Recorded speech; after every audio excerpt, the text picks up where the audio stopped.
তবে আজ তিনি আরেকটি This channel does not promote or promotion any illegal activities. All content provided by this channel is meant only for educational. আজ প্রতিবারের ন্যায় এবারও বাংলা সাহিত্যে মহাকাব্যিক প্রতিভার অধিকারী মাইকেল মধুসূদন দত্তের 200তম জন্মবার্ষিকী উদযাপিত হলো দিনহাটা সিদ্ধেশ্বর সাহা এডুকেয়ার অ্যান্ড ফাউন্ডেশনে। এদিন মাইকেল মধুসূদন দত্তের প্রতিকৃতিতে মাল্যদান করে শ্রদ্ধার্ঘ্য নিবেদন করেন সংগঠনের সভাপতি সহ অন্যান্যরা। এছাড়াও শ্রদ্ধার্ঘ্য নিবেদন করেন বিশিষ্ট নাট্যকার শ্রী কল্যাণময় দাস, শ্রী উত্তম দাস ও শ্রী তপন দাস মহাশয়। এদিন মাইকেল মধুসূদন দত্তের জীবনী নিয়ে আলোচনা করেন শ্রী কল্যাণময় দাস মহাশয়। তাঁর কথায় উঠে আসে মাইকেলের সাথে কোচবিহারের যোগ। 1860 খ্রিস্টাব্দে কোচবিহারের তৎকালীন মহারাজার সাথে মধুসূদনের পত্রালাপের প্রসঙ্গ ও আরও অন্যান্য বিষয়গুলো যা আমাদের সাধারণ পাঠ্যপুস্তকে আমরা খুঁজে পাই না। এদিন মাইকেল মধুসূদন দত্তের ইন্দ্রজিতের যজ্ঞ, গৃহলক্ষণ এবং বঙ্গভাষা এই দুটি কবিতা আবৃত্তি করে বর্ণালীতে এবং তিতাশ্রায় যথাক্রমে সবাইকে শোনান।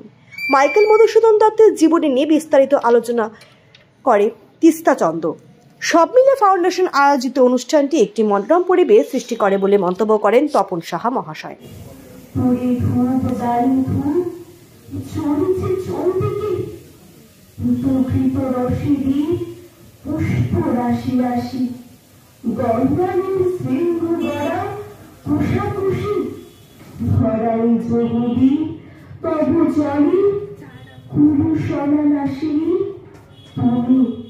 পাশে হেম ঘন্টা উপহার নানা হেম পাখি রুদ্রদ্বারে বসেছে একাকী চন্দ্র ভীমবাহ লক্ষণ বসিলা মায়া বলি দেবালয়ে ঝল ছড়িল আসি বিহারী ধরিল বাজে তরুণীর ফলকে কাঁপিল মন্দির ঘন বীরপদ ভরে শ্রমকে নদিত রাখি তার বর্ণময় সাহিত্যের মতোই ছিল বহু বিচিত্র ও বিস্ময়কর।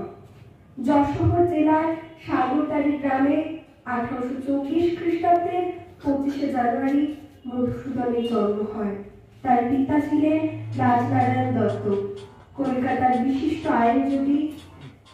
মধুসূদনের শৈশব শিক্ষার সূত্রপাত হয়েছিল গ্রামের পাঠশালায় মাতা জাহ্নবী দেবীর তত্ত্বাবধানে।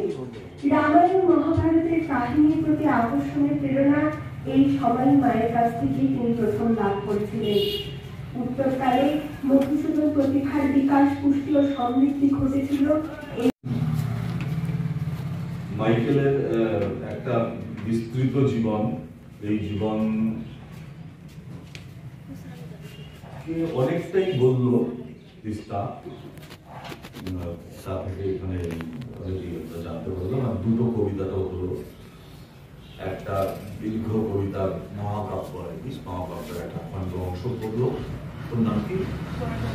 বর্ণালী। আর একটা